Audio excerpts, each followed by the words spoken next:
We're just two friends who love the movies, call each other every morning. Hello. Hello? Hey. Good Hey, morning, man. man. Good morning. Good morning. Good morning. Good morning, Vietnam. You've seen that, right? Yeah, I saw that in college with Victor of Oh, wow. Vietnam. Wow. What's he think of that movie? I can't remember, man. We struggled to get into it, to be honest. Yeah, I don't Robin know if it was Williams the is great. timing. We were watching it late at night, and it wasn't like we were all always trying to watch really like aggressive, crazy stuff, and Yeah. I don't know why we put that on. Probably just because it had Vietnam in the title. We were just goofing on each other. Yeah, that's not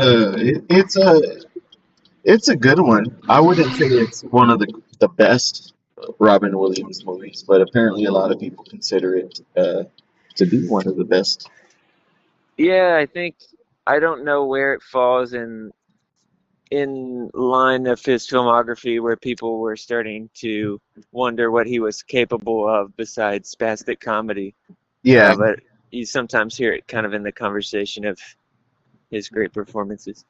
What do you think is the movie that kind of separated him from, oh, okay, he's not just a ridiculous, comedic actor.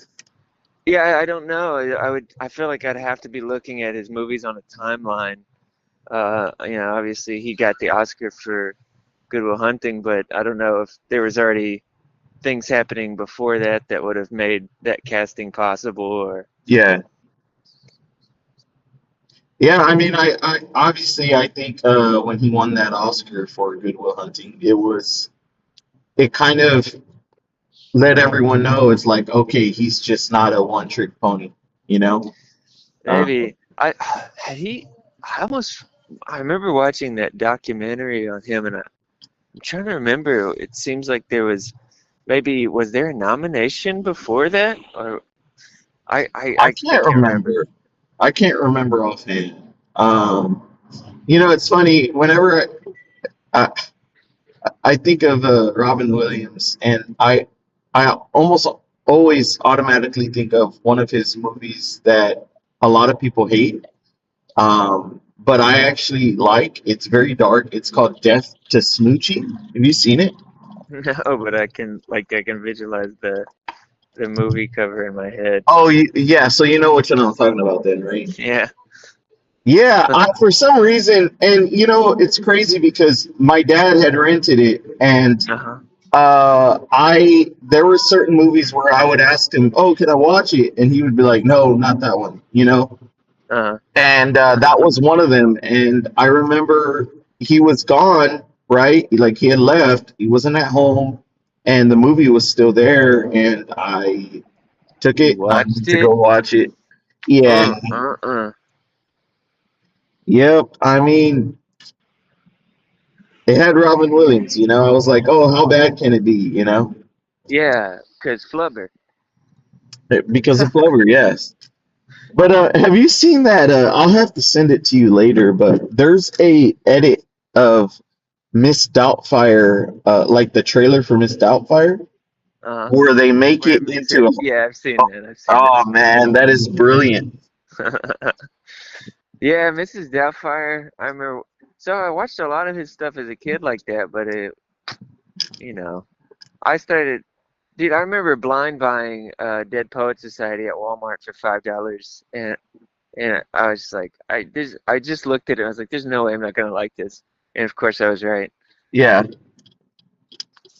Um, I I'm gonna say something that's unpopular and it's gonna make you upset, but I actually don't like Dead Poet Society. I'm upset. I like the way Miles Teller says it in Whiplash. I'm upset. Yeah, I think that's strange. I'm surprised you don't like that movie. I just think it's very I don't know, man. Like the dialogue doesn't work with. You know what? It's not so much Robin Williams. because he's great. I think it's just the dialogue between all of them. It just feels like it was written by older people who thought, oh, this is how they would talk. And it I mean, I disagree, but I'm really surprised you don't like it. When's the last time you saw it? uh maybe maybe five years or so. Okay. I mean, it's one of my favorites.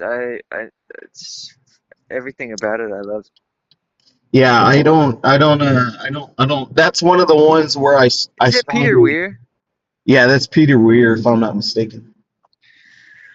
I mean, how do you make something as evocative and as inspiring as that last scene? I mean, so like if I join your position, which I mean I don't agree with, but I'm sure it has some validity to it. And you just got these knuckleheads, kind of bumping into each other conversationally the whole movie. But then Yeah, at the end, that scene, come on, that last scene is powerful. I mean, Ethan Hawke, dude, young Ethan Hawke. I'm not gonna deny there are some powerful scenes in it, but I'll tell you a movie that is very similar that is far better than it though, uh, Mm. and that's the Holdovers. I think that movie is just Paul Giamatti's performance is just incredible. I think Well, it's yeah, it, I love that movie, but I don't the comparison I don't really get because I mean I know they're in like a private boys' school, I guess, is about where and you've got I mean I mean Giamatti's he's not even like a particularly inspirational figure. I mean, but the Dead Poet Society is not like I don't really consider it an inspirational teacher movie. It's like a poetry movie. It's about life and its fragility and seizing the day and all that jazz. yeah. I mean, the I think the only really like thing that stands out to me in that movie are Robin Williams' performance and the phrase "carpe diem," because that put it on the Yeah. What about that barbaric yawp? Come on, man, get you some Whitman. I'm coming over there and I'm getting a Whitman book and I'm gonna shove it down your throat. look, Mitch. Look, here's the thing. All right, uh, I'll drop it because I know you're getting upset. Let's drop it. Hey, you were right. I just want to say, like, because it means so much to you, you're right. Dude, no, Mitch. Look, you're right. That's fine. It's a Uh, masterpiece. It's a 5 out of 5. Don't all worry. right. Since I'm I, not gonna probably watch it, I wanna. I mean, what did you think of you watched last night? What was it? Splitsville. Yeah, Splitsville. Well, that's a good title, but I don't think I'm gonna end up watching it. Is that the same guy that did the movie you love so much with the two bros that Yeah, were the about climb. the climb? Yeah. Yeah. So I didn't think it was as perfect as the climb, but I thought it was just it was funny, man. Like I thought, I mean, of course, all the performances are spot on. The two guy leads are just hilarious. Like you can tell, like it's just natural for them to just be on screen together. Um, I thought the movie was messy, but that's the point. Relationships are messy, it's complicated. It's not all what it seems. Uh, Yeah. but the standout performance for me, man, I think the one that I thought was just completely surprised me was Dakota Johnson's performance. Oh, why did it surprise you? Big well, did not so much surprise me, but sometimes in this movie especially, and I saw hints of it in Materialist, which is we get two great Dakota Johnson movies in a year, in my opinion. But this movie surprised me because there was some emotional depth to her performance that I just caught me off guard, man. Like I was just like, whoa, like there's You think like she's growing as an actress? I think so. She was very complex in this movie, and it helps that her character was so well written, but You um, know, I feel like a lot of people like Dakota Johnson. and it feels like Kristen Stewart kind of fell prey to this too, where they'll just always be talking about how they're not very emotive or something. They seem to just have kind of wooden or blank performances, but they would then continue to, like, everybody seems to want to work with them and to cast them, and from like the indie movies to more prominent. Yeah. Yeah, I mean that's a perfect comparison, and I mean I love Kristen Stewart. I love Personal Shopper is one of my all-time favorite movies. Spencer is great. I Oh mean yeah, yeah. Panic Room. I mean she was younger, but it's still a good film. I thought she was great in Well, I've it. always liked her. I've always liked her, and I've always liked Dakota Johnson. So I Yeah, don't know. yeah. I mean Dakota Johnson, especially in a movie called How to Be Single. It's a comedy, but I mean it's just it's just a fun movie to watch, right? But her performance, there's something about her that makes her, I don't know, maybe she's not as dramatic as most people want, but after seeing Materialists this year and seeing Splitsville, I'm like, okay, I think I would consider her a very good actress now, where before I was like, oh, she's solid, I like her, but now I think she's a very good actress. One of the things I loved about the movie, man, is and I'm not sure if you've seen The Climb. Have you seen it? Yeah, I saw The Climb, Okay, Oscar Fierce recommendation. so they somehow are able to jam pack so much, and the way they use the passage of time is pretty incredible. They did it in The Climb, and they did it even more so here. Um, and it's pretty impressive, man. Like I don't think I've seen it done better anywhere else compared to this. Like, and I don't want to say it because it is a newer film, so I don't want to ruin a lot of the. I don't want to say twists or surprises, but like um, just little details like that, because I would recommend people seeing it. I do think it's one of the funnier films I've seen this year. Easily one of the better films I've seen this year, despite it being not perfect. I would give it I would give it 4 out of 5. I think that's a pretty accurate 4 out of 5. I get you. Yeah, I'm probably not gonna see it. It looks kind of morally dark to me. But the one thing that made me think, that I saw somebody say about it that made me think I would want to see it is it was described as a screwball comedy. It is, and I think you think it looks dark, which there are hints of it, right? But it's more of a screwball comedy. Screwball comedies are a genre that are having a very difficult time coming back because of, the artistic kind of era we're in. It Yeah, doesn't make as much sense in, like, the more realism heavy kind of age we're in terms of movies dude, being made. that reminds me. All I'm gonna say is, because once again, I'm trying not to ruin it. In this film, there's a scene involving a roller coaster and goldfish, and it is flat out hilarious, man. It's so freaking funny. It's so funny. That's good, man. It's good to laugh. Yeah.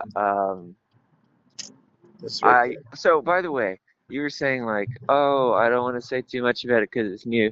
I don't understand this, because you know how sometimes somebody will say like, hey, I don't I don't mind telling the ending because it's been out for 30 years. Like, what the heck, Some some people are like 12 years old, or you know, Yeah. everybody's watching different things at Well, different look, times for different reasons. look, You look, can't look. watch every movie. And that's I true, don't think but anyone should spoil The Sixth Sense, okay? Okay, I agree with you. And look here, look, um, and I'll try to do it, especially on this show. Is that anytime I'm gonna, if it's impossible not to talk about like a spoiler, uh, I'm gonna let people know, like, hey, look, we're gonna talk about some spoilers. That way, it gives them the choice whether they want to continue hearing or if they want to turn, maybe go jump to another video.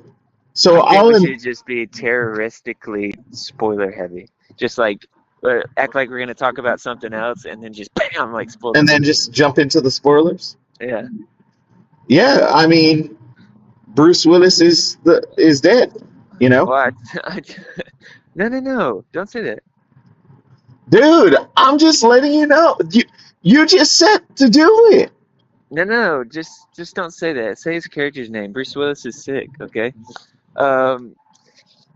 So No, I did tell you about the time that I went to see episode 7, right? I don't think so. Okay. I went to the premiere, like first things first, and huge crowd, and there was a huge crowd coming right in behind us. Yeah, And I went in the lobby, and everybody was so much energy. Everybody was really excited. It's in Chattanooga there, and these guys are like, "Hey, how was it?" And I was like, "Oh man, you're not gonna believe it. It was so good, man. But Obi-Wan died." And this dude, he like his face dropped, and like he was about to jump me, man. And his friends are like pulling him back, and they're like, dude, he's messing with you. Like that was episode 4. And, like you saw his face. He was like, why would you do that? I was like, oh gosh, I almost got killed over this. Jesus. Even though, I mean, yeah, Obi-Wan dies in the fourth one, dude. I mean, that's when you should know. When it comes to like big movies like that, you shouldn't spoil it, Mitch. Well, Maybe, look, wait, he was wait. just like not listening, you know. Maybe you're the spoiler king after all. Well, it's gonna be tough to take your title, but yeah, maybe like Dude, you we'll see just what I can do, but I don't know if I'm ever gonna be able to beat you, man. you just took that title, Mitch. You just took that title. Hey, I gotta let you go, man, because I'm already gonna get here at work. But we'll talk a little bit later. I see, man.